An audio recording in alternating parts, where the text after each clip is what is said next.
कहते हैं हर खुशी के पीछे एक कहानी होती है और हर एक सक्सेसफुल इवेंट के पीछे एक प्लानर।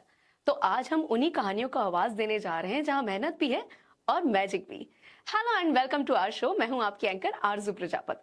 दोस्तों, कहते हैं ना कि कुछ लोग सिर्फ इवेंट नहीं करते हैं बल्कि वो यादें बनाते हैं। तो आज हमारे बीच एक ऐसे ही इवेंट प्लानर है जो सिर्फ स्टेज नहीं सजाते बल्कि हर एक पल को यादगार बना देते हैं। तो मिलते हैं हमारे आज के मेहमान से, राशि इवेंट के फाउंडर कौशिनोक Jain ji. Sir please welcome our show. नमस्ते अर्जू, गुड मॉर्निंग, कैसे हैं आप? मैं एकदम बढ़िया सर, आप कैसे हैं? All good all good. तो चलिए सर, शुरू से शुरू करते हैं। आपने जो राशि इवेंट जो नाम रखा है वो आपके माइंड में कैसे क्लिक किया? देखिए, बेसिकली ये सबसे पहले जो कंपनी स्टार्ट करी थी मेरे बड़े ब्रदर हैं दिल्ली में, उन्होंने राशि एंटरटेनमेंट के नाम से स्टार्ट करी थी। उसके बाद फिर मैंने मेरी कंपनी स्टार्ट करी विद द नेम ऑफ राशि इवेंट। वेरी सिंपल फंडा। हम क्योंकि टोना टोटको इन चीजों में बिलीव नहीं करते हैं। राशि का मतलब होता है रा से मेरा बेटा रौनक और सी से Shivangi, and makes my company name is राशि, दैट इज राशि इवेंट। Very simple. ग्रेट। अच्छा सर, आपके इवेंट में आपको घर से किन किन का सपोर्ट है? देखिए अर्जु, आपने मेरे से घर के लिए पूछो तो मैं बोलूंगा मेरे को घर वालों का सबका सपोर्ट रहता है। सबसे ज्यादा जो सपोर्ट रहता है मेरी मम्मी तो रहती है, और सबसे ज्यादा मेरी वाइफ का रहता है। जिस दिन मैं आपको बता दूं, अगर मेरा इवेंट है कहीं पे भी, भले से वो छोटा इवेंट हो बड़ा इवेंट है, मेरी वाइफ तृप्ति जैन वो घर छोड़ के कभी नहीं जाती है। क्योंकि कुछ वैल्यूएबल आइटम्स जो होते हैं वो हमारे ऑफिस में पड़े रहते हैं, हमारे कुछ स्टोर में पड़े रहते हैं। तो कब क्या चीज की जरूरत पड़ जाए तो उसके लिए वाइफ अवेलेबल रहती है, एंड वो कभी भी घर को छोड़कर नहीं जाती है। तो I am very thankful to my wife Tripti Jain and मेरी बिटिया शिवांगी, जबकि बेटा रौनक जैन है वो तो मेरा राइट हैंड है ही। सर मैंने ना आपकी एक चीज देखी है कि है ना, आप बिजनेस भी बहुत अच्छा करते हैं, मतलब इवेंट्स भी आपके बहुत अच्छे होते हैं और घर भी आप बहुत अच्छे से संभालते हैं। तो इन दोनों में आप इतना अच्छा बैलेंस कैसे कर लेते हैं? जी देखो, आपने बहुत डिफिकल्ट क्वेश्चन पूछा है। इसके पीछे मैं आपको बताऊं, देखिए अगर किसी क्लाइंट का इवेंट है उसके सारे सपने मेरे से जुड़े हुए हैं, उसके सारे सपने मैं पूरे करूंगा। इधर मेरे घर वालों के भी सपने मेरे से जुड़े हुए हैं। तो उन दोनों के बीच का जो तालमेल होता है वो बनाना पड़ता है। जैसे ही हम लोगों को टाइम मिलता है हम लोग जो होता है घर वालों को खुश कर देते हैं। जैसे अगर मुझे कुछ समय मिलता है, मैं कहीं घूमने निकल जाता हूँ या कोई तीर्थ की जगह पे निकल जाता हूँ, तो ये बैलेंस बनाना बहुत जरूरी होता है, बिकॉज मुझे दोनों को ही समय बहुत ज्यादा देना पड़ेगा। ये बात तो है। और सर एक सवाल मुझे लगता है कि सबके जहन में होता होगा कि एक इवेंट को अच्छा बनाने के लिए किन किन बातों का ध्यान रखना चाहिए? देखिए, इवेंट को बनाने के लिए तो मैं आपको बता दूं, देखिए जो कोई क्लाइंट होते हैं उनके लाइफ में एक ही बार शादी होती है। ओके। अब उनके जो सपने होते हैं एक इवेंट मैनेजर के ऊपर टिके हुए रहते हैं। अगर हम पैसे को भगवान मान लें तो हम कहीं ना कहीं कॉम्प्रोमाइज जरूर करेंगे। हम पैसे को कभी भगवान नहीं मानते हैं, हम हमारे क्लाइंट को ही हमारा भगवान मानते हैं। अब होता क्या है कि उसके सारे सपने starting from the beginning, entry से लेके मतलब विदाई से लेके उसके स्वागत से लेके तक सारी चीजें हम लोग जो होते हैं उसको मैनेज करके चलते हैं। आज छोटी छोटी बातों को लेकर जो होता है, क्योंकि आज उसके घर में अगर आप देखा जाए तो उसके मदर फादर की शादी हुई थी, उसके बाद में उसकी शादी हो रही है, तो वो सारी उनकी नॉलेज होती है, वो उनकी वर्कशॉप हो चुकी थी, तो वो सारी हम उनको गाइडेंस देते हैं फ्रॉम द स्टार्टिंग कि आपको क्या करना है और क्या नहीं करना है। ओके, मतलब आप सारी चीजें संभाल लेते हो, है ना? और वैसे एक इवेंट प्लानर का मतलब क्या होता है? देखिए, इवेंट प्लानर का यही मतलब होता है, शॉर्ट के अंदर बता दूं, मामा जी, फूफा जी, ताऊ जी, दीदी, जीजाजी, घर वाले is equal to only one event manager. क्या बात बोली आपने। हम एक छोटी सी लाइन जरूर बोलते हैं। हाँ। जब हमारा इवेंट होता है, इवेंटर मंदिर के घंटी की तरह होता है, जो आता है हमको बजा के चल जाता है। बेसिकली छोटी सी मजाक की बात आपको बता दूं, अभी कुछ दिन पहले मेरा एक इवेंट था। एक ने मेरे को बोला आप यहाँ पर कुर्सियां लगाइए। उनके जीजाजी ने आके मैंने कुर्सियां लगा दी। उसके बाद में आके उनका ब्रदर बोलता यार भैया आपने कुर्सियां क्यों लगवाई? मैंने कुर्सियां हटवा दी। उनके जीजाजी फिर घूम के आए, अरे यार भैया आपके समझ नहीं आता आपने कुर्सियां क्यों लगाई? मैंने फिर कुर्सियां लगवा दी। फिर उनके सिस्टर आगे कहते भैया आपके समझ में नहीं आता कि अब आप बताइए उस स्टेज के ऊपर मैं उस वक्त हमको बहस करने का या उनसे जो होता ना कुछ ऐसा हमको टाइम नहीं मिलता। और ऐसी तो बहुत सारी चीजें आती होंगी ना, रोज कोई क्या कह रहा है, कोई क्या कह रहा है, फिर वो कैसे सारी चीजें। हमारा ग्रुप बनता है, ग्रुप बनने के अंदर उनके क्वेश्चन स्टार्ट हो जाते हैं। सारी चीजों के अंदर आपको ये करना है, आपको ये करना है, आपको ये करना है, आपको ये करना है। अब दुल्हन के सपने हमसे जुड़े हुए, दूल्हे के सपने हमसे जुड़े हुए, उनके घर वालों के सपने हमसे जुड़े हुए। तो कहने को इवेंट बड़ी ग्लैमर की दुनिया लगती है इवेंट मैनेजर, मैं आपको बता दूं, बट बहुत ज्यादा टफ वर्क जो होता है ना वो हम लोगों को होता है, क्योंकि हमारे इवेंट बिजनेस में रिवाइंड और फॉरवर्ड का स्विच नहीं है। हमारी कोई भी चीज रिवाइंड नहीं होती है, कोई भी चीज फॉरवर्ड नहीं होती है, हम किसी भी चीज को पॉज नहीं कर सकते हैं, सारी चीजें लाइव ट्रैक के ऊपर चलती है। ग्रेट, बहुत क्या बात बोली आपने सर। अच्छा, जनरल लोग क्या गलती करते हैं वैसे जिसमें ज्यादा पैसे लगाकर भी उनको इतना अच्छा नहीं लगता है? गलती क्या होती है आखिर में? देखिए, गलती मैं ये कहूंगा नहीं, उनका जो इवेंट मैनेजर को चूज करने की गलती होती है वो रहती है। अच्छा। वो केवल सोशल मीडिया के ऊपर ही जाकर, सोशल नेटवर्किंग के ऊपर ही किसी इवेंट मैनेजर को चूज कर लेते हैं। हम कहते हैं before choosing an event manager, आप सबसे पहले ही और शी इवेंट मैनेजर को जस्ट गो थ्रू इट कि वो कितना पुराना है, कितना उसको एक्सपीरियंस है, उस बंदे का सेटअप क्या है, ओके, उस बंदे का सेटअप क्या है, उस बंदे ने कितने शोज कराए हैं, उस बंदे की बाजार में मार्केट में वैल्यू क्या है। आप पहले ये चीजें पता करिए, don't go for the price.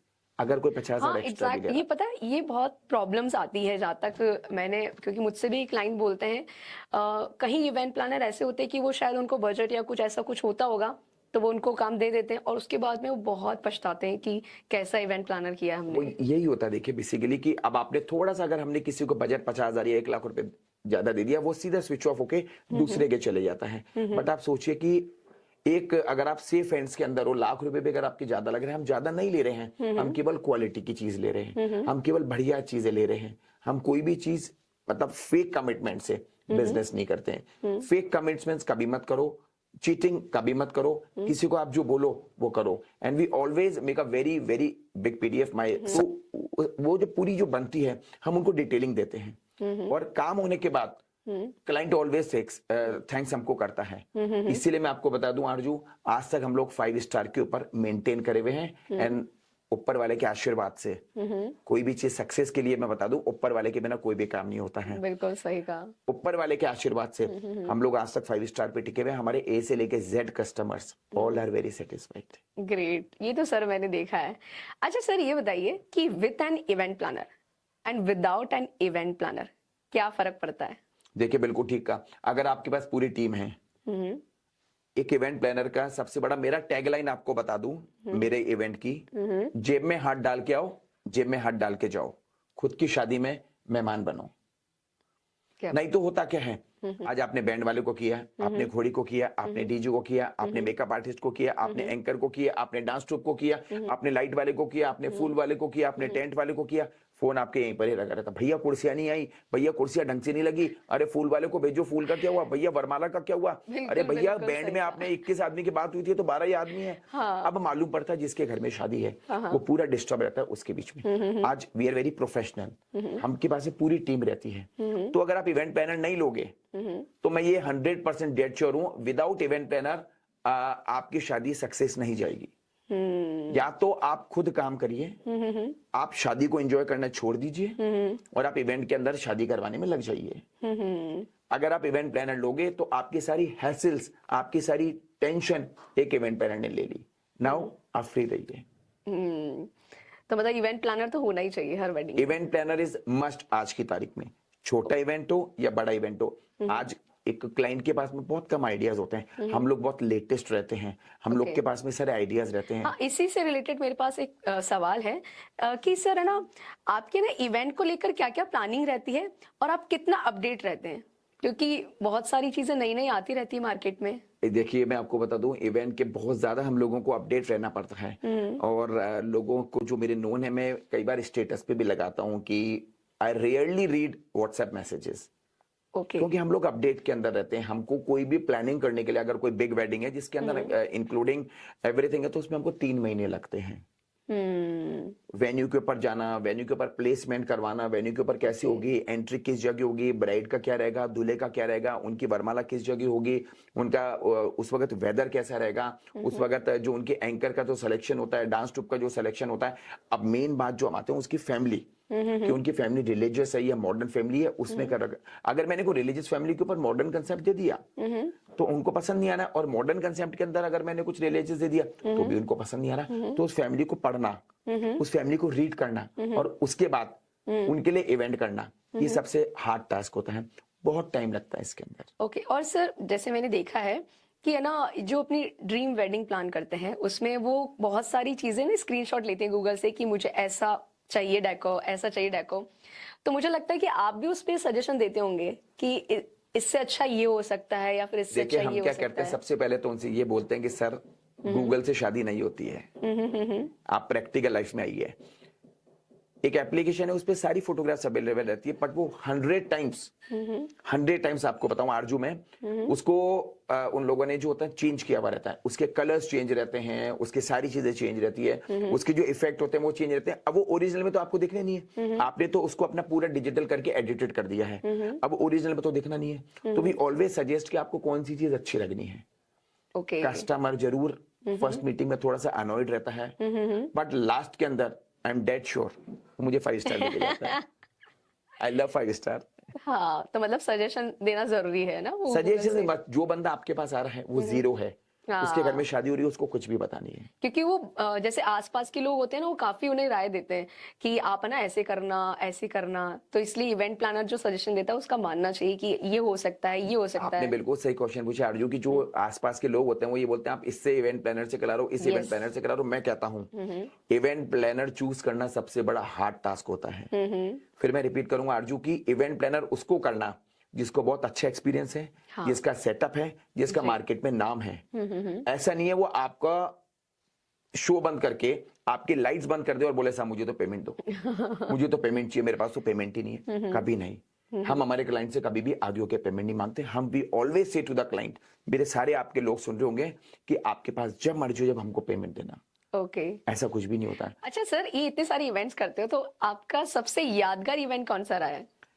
देखिए यादगार इवेंट मैं आपको बता दूं कि जैसे हमने सबसे पहले जो लाइव के इवेंट हमने स्टार्ट किए थे, वो मैंने किया था राजकुमार जी अग्रवाल साहब, मेरे मुंबई के हैं, जिनके सन है विनीत जी और सुमित जी जो हैं, और उनका बहुत बड़ा जो लॉजिस्टिक्स का वर्क है वो सबसे पहले हमने उनका किया था। उसके बाद मेरे बहुत सारे क्लाइंट्स हैं जिनसे मेरे बिल्कुल पारिवारिक संबंध हो गए, मेरे घर जैसे रिलेशन हो गए। ऐसे मेरे बहुत सारे क्लाइंट हैं, क्योंकि अब क्या होता है बिजनेस के साथ साथ हम लोगों के रिलेशन उनसे बन भी जाते हैं और बहुत अच्छी बॉन्डिंग बन जाती है। बॉन्डिंग के बाद ये होता है, मेरे बहुत सारे क्लाइंट्स आप केवल मुझे कॉल करके बोलते हैं कि आपको इवेंट करना है। वो मेरे से यहाँ तक नहीं पूछते हैं कि आप कर क्या रहे हो, वो मेरे से यहाँ तक नहीं पूछते कि आप जो होते हैं वो पीडीएफ के अंदर क्या क्या है, वो मेरे से ये भी नहीं पूछते कि आपका बजट क्या है। दे ओनली सिंपली से मेरे बेटे की शादी है और आपको इवेंट करना है।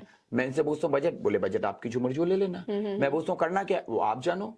मेरे बहुत सारे ऐसे क्लाइंट्स हैं जो मेरे परिवार के सदस्य बन चुके हैं आज, जिनके बिना हम कहते हैं कि अधूरे हैं हम लोग। मेरे ऐसे क्लाइंट्स मेरे बहुत सारे, तो बिजनेस के साथ साथ में हम लोग ने रिलेशन भी कमाए हैं।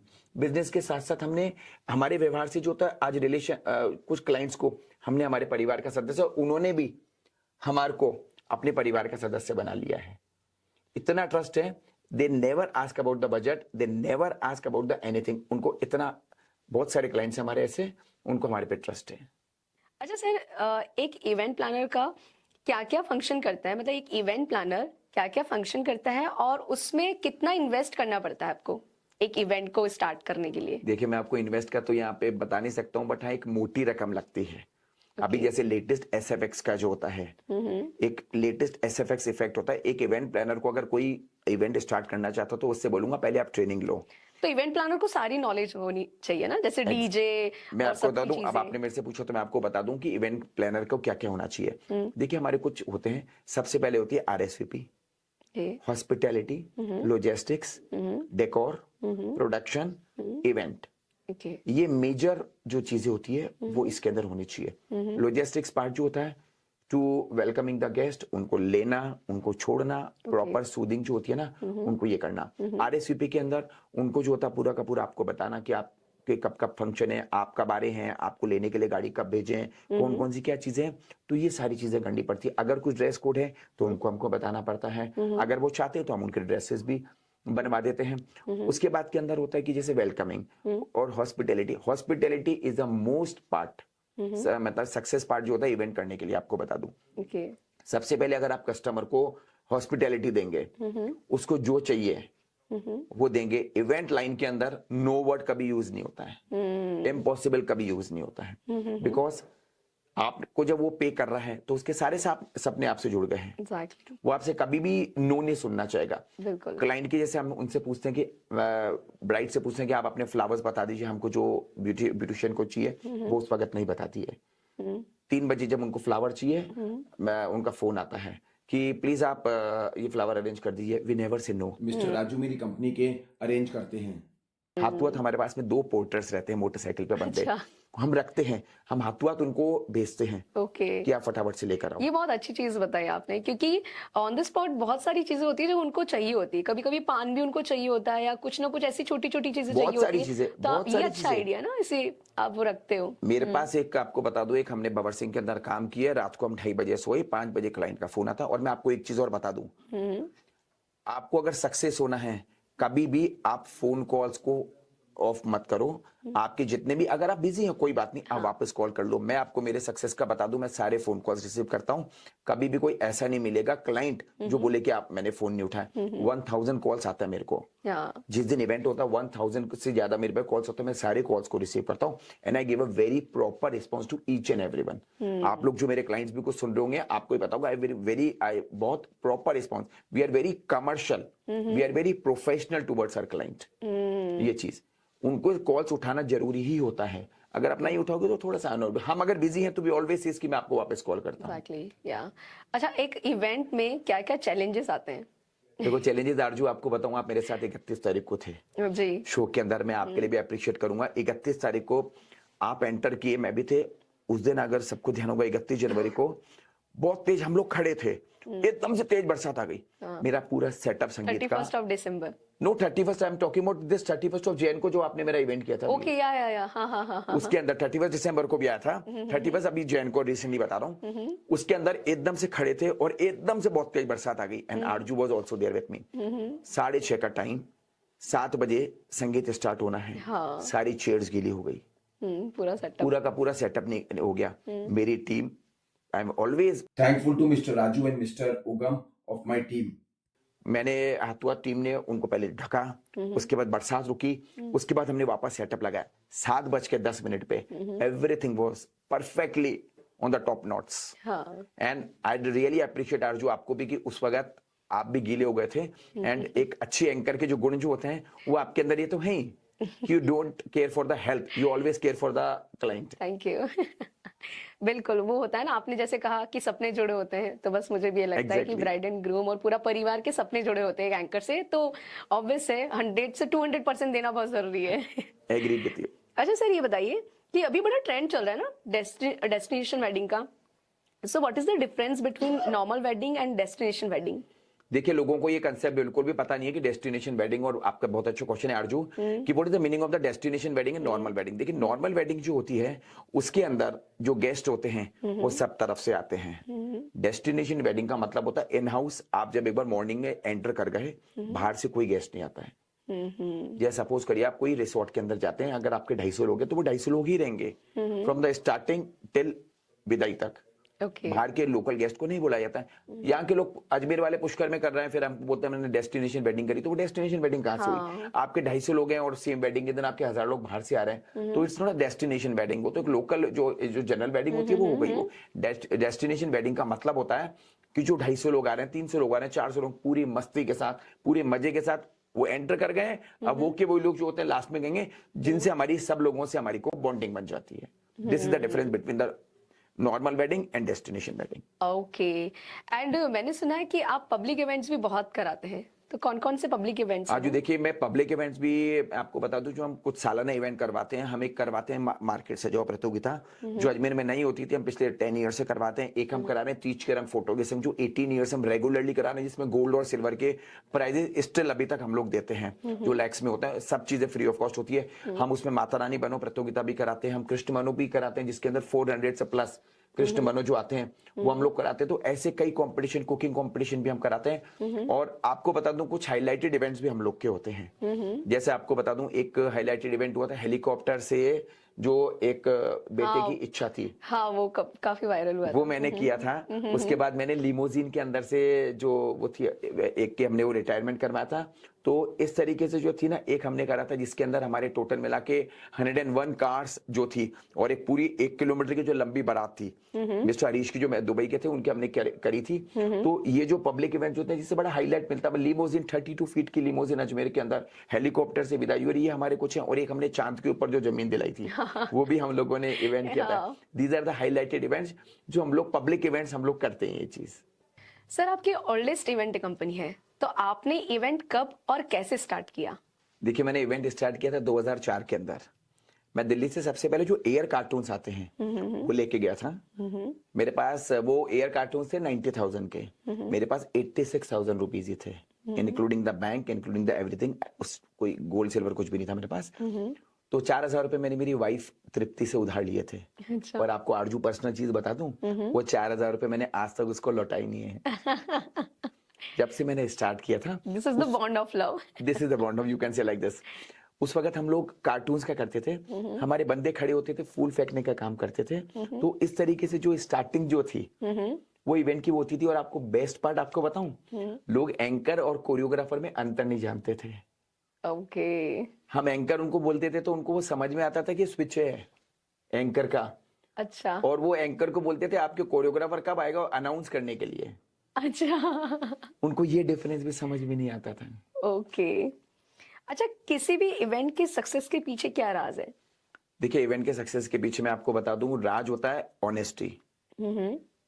आप बिल्कुल ऑनेस्ट रहिए, फेक कमिटमेंट कभी मत करिए, किसी से चीटिंग मत करिए, किसी को गलत कमिटमेंट मत करिए। और आपके जो भी वेंडर्स वर्क कर रहे हैं उनको जो मेरी है पॉलिसी 24 आवर्स के अंदर अंदर उनको पेमेंट करिए। ये सक्सेस है। देखिए उन लोगों के सपने, एक जो क्लाइंट के सपने वो आपसे जुड़े हुए हैं। कभी भी आप किसी से, आपने भी मेरे साथ इवेंट किया होगा, सॉरी इतने सारे आप मेरे इवेंट किए हैं, आपने भी देखा होगा मेरा पेमेंट कंडीशन कैसी रहती है। तो ये सक्सेस के पीछे यही रहता है कि ही और शी जो भी काम कर रहा है वो आपसे भीख नहीं मांग रहा है, वो आपसे जो मेहनत करिए उसका पेमेंट मांग रहा है। आप उसको आगे होके दे दीजिए ना। जब पेमेंट मांगने की बात हो रही होती है आप उसका फोन नहीं उठाते हैं। जब पेमेंट की बात हो रही हो तो उससे कल आना, फिर वो कल आते हैं तो बोले 3 दिन में आना, फिर आप बोलते हैं क्लाइंट के पैसे नहीं आए। कोई बात नहीं, क्लाइंट के पैसे नहीं आए तो आप कुछ अपना भी तो इन्वेस्ट करिए। तो ये सक्सेस के पीछे कि आप बिल्कुल ऑनेस्ट रहिए। तो मैं बता रहा हूं आपको सक्सेस मिलना बहुत आसान होती है, क्योंकि आपका व्यवहार ही आपका व्यापार है। बिल्कुल। अच्छा, आपने एंकर की बात करी, तो ये बताइए कि एंकर का क्या रोल रहता है और पहले वाले एंकर में और अभी वाले एंकर में क्या फर्क है? देखो आरजू, सबसे पहले तो बताऊं पहले वाले एंकर और आज वाले एंकर के अंदर मैं आपको फर्क बता दूं। पहले वाले एंकर केवल अनाउंस करते थे। पहले वाले एंकर जिसके साथ मैंने काम स्टार्ट किया था, भी पहला शो किया था, तो वो अनाउंसमेंट होता था, गेम्स और इस तरीके की चीजें नहीं हुआ करती थी उस वक्त। परंतु आज जो एंकर्स है वो पूरी शादी की जो होते हैं जान होते हैं। मैं आपको बताऊं, जैसे आपकी परफॉर्मेंस है, मैंने जिस जगह आपने मेरे साथ वर्क किया है, क्लाइंट ने मेरे को यही बोला एंकर आपकी बहुत बढ़िया थी, आपके एंकर का वर्क बहुत बढ़िया था। क्योंकि आज की जो एंकर्स है, मैं आपको बताना चाहूंगा, आरजू को लेके बताना चाहूंगा, वो केवल अनाउंस नहीं करती है, वो जितनी भी गेस्ट होती है सबको अपने साथ में इन्वॉल्व कर लेती है आरजू। वो अपने जितने भी मेल हो, फीमेल हो, अंकल हो, आंटीज हो, भाई साहब हो, भाभी जी हो, यूथ हो, सबको अपने साथ इन्वॉल्व करके गेम्स खिलवाना, किस लेवल के ऊपर मतलब जो होता है वो एक मस्ती करवाना, वो आरजू को पता है। ये चीज मैं आपको बता दूं। तो ये जो होता है कि एक एंकर का जो होता है, पहले केवल अनाउंस करते थे कि अब ये वाले संगीत के अंदर ये आ रहे हैं, हल्दी तो होती नहीं थी, संगीत में ये आ रहे हैं, ये आ रहे हैं, ये आ रहे हैं, ये हो गया आपका। अब जो होता है वो अब आप खुद जो कराते हैं। मेरे को खुद मैं आपसे बोलता हूँ कि मैं आपको सबके सामने बोलना चाहूंगा कि आरजू से अगर मैं 10 डेट्स मांगता हूं तो आरजू मुझे केवल 3 ही देती है। तो क्योंकि मेरी डिमांड तो है ही, पर क्लाइंट की भी जो डिमांड होती है वो चाहते हैं कि हमारे जितने गेस्ट आ रहे हैं, मेन आजकल जैसे पूरे इवेंट की जान हल्दी हो गई है, तो आप संगीत में तो सब लोग डांस कर नहीं सकते हैं, 15 से 20 25 लोग डांस करेंगे, पर हल्दी के अंदर सबको एंजॉय करना होता है। उसके अंदर आरजू जब जब आती है वो नए नए गेम्स लेकर आती है। आप जब जब आती हो ना कुछ नया फ्लेवर लेकर आती हो, आप कुछ नई चीज लेकर आते हो। और हमको चाहिए क्या, एक पूरे इवेंट में देखिए मैं आपको बताऊं कि अगर कोई एंकर है, अगर उसने एक गलत वल्गर वर्ड यूज कर लिया, that will totally spoil the show. सही उसने कहा। कुछ भी एक गलत चीज कर ली, सब खत्म कर जाती है। अगर एक्सपोजिंग कर ली कोई अच्छी फैमिली के ऊपर तो बिल्कुल भी मजा नहीं आता है। तो एंकर का जो रोल होता है मेन होता है, क्योंकि वो स्टेज की जान होती है। वो पूरे संगीत की, हल्दी की, वेडिंग की, बारात ऑन व्हील्स की जान है। उसको सब फॉलो करते हैं एंकर को। वो बोलती है राइट करो, सब राइट करते हैं। वो बोलती है लेफ्ट करो, सब लेफ्ट करते हैं। सब खड़े हो जाओ, एंकर के कहने पे सब। तो एक पूरे शो की जान एंकर होती है। आज एंकर अगर बढ़िया होती है तो we are very dead sure कि वो शो को 100% रॉक करेगी। एंड आपको मैं बता दूं, आई am very choosy about the anchors. मैं मेरी चूज एंकर को पसंद होनी हो मुझे, सॉरी क्लाइंट को पसंद होनी हो मुझे मतलब नहीं है, पर मैं मेरी जो एंकर होती है मैं उनको ही चूज करता हूं, क्योंकि मुझे पता है कि how to make the show success. That is the main difference. And आपके लिए मैं कहना चाहूंगा कि अभी जितने भी मेरे शोज किए, I got the compliment from all the guest. Thank you, thank you. Aarzoo, आपने मेरे से इतने सारे क्वेश्चन पूछ लिए, अब मैं भी आपसे कुछ क्वेश्चन पूछना चाहूंगा। श्योर, बिल्कुल पूछिए। आज आपका पहला शो है, आपने मुझे ही क्यों चूज किया? सर एक बात बताऊं, एक्चुअली पता है कि मैंने देखा है कि मैंने आपके साथ शोज किए हैं तो मुझे पता लगा है कि आपको ना कोई फर्क नहीं पड़ता है कि सामने वाले क्लाइंट का क्या बजट है, सामने वाला क्लाइंट कैसा है, आपको कुछ फर्क नहीं पड़ता है। सिर्फ आप ये देखते हो कि इसके इवेंट को कितना मैं सक्सेसफुल बना सकता हूँ।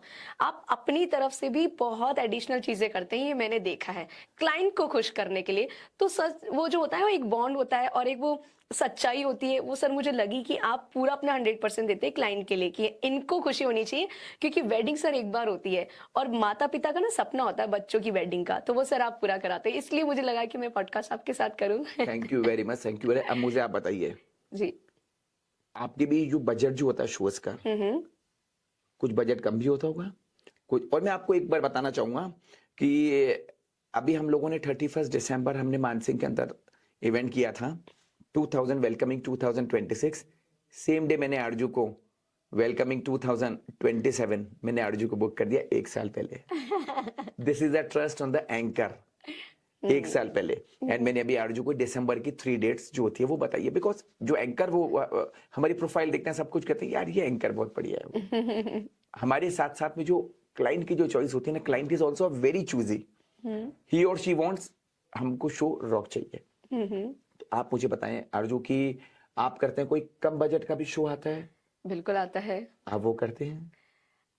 पहले हम देखते हैं कि इवेंट प्लानर कौन है ना। ओके। यस, तो इवेंट प्लानर के साथ ऐसा बॉन्ड हो जाता है, तो फिर अगर वो बोलते हैं कि कम बजट में तो ठीक है। लेकिन क्या होता है ना कि बहुत सारी वेडिंग्स जब होती है तो वो बहुत अच्छे अच्छे बजट देते हैं कि ठीक है आप करो, और फिर उसी बीच में अगर किसी रीजन से कम बजट का होता है तो हम कर देते हैं, बिकॉज फैमिली बन जाती है। तो फैमिली में तो ऐसा होता है ना। तो सर मेरा एक last but not the least, कि आप हमारे इस प्यारी सी ऑडियंस को क्या संदेश देना चाहते हैं? देखो मैं आप सबको ये कहना चाहूंगा, शादियां कभी बंद होगी नहीं। आप अगर इस प्रोफेशन के अंदर हैं या अगर आप शादियां करवा रहे हैं तो सबसे बड़ी चीज है आप एक इवेंट मैनेजर पे ट्रस्ट करें। इवेंट मैनेजर को अपना फैमिली मेंबर माने। और सभी इवेंट मैनेजर से कहूंगा, आपको अगर सक्सेस चाहिए आप बिल्कुल जेन्यून रहें, आप फेक कमिटमेंट ना करें, आप कोई भी चीज जो गलत होती है वो बात ना करें।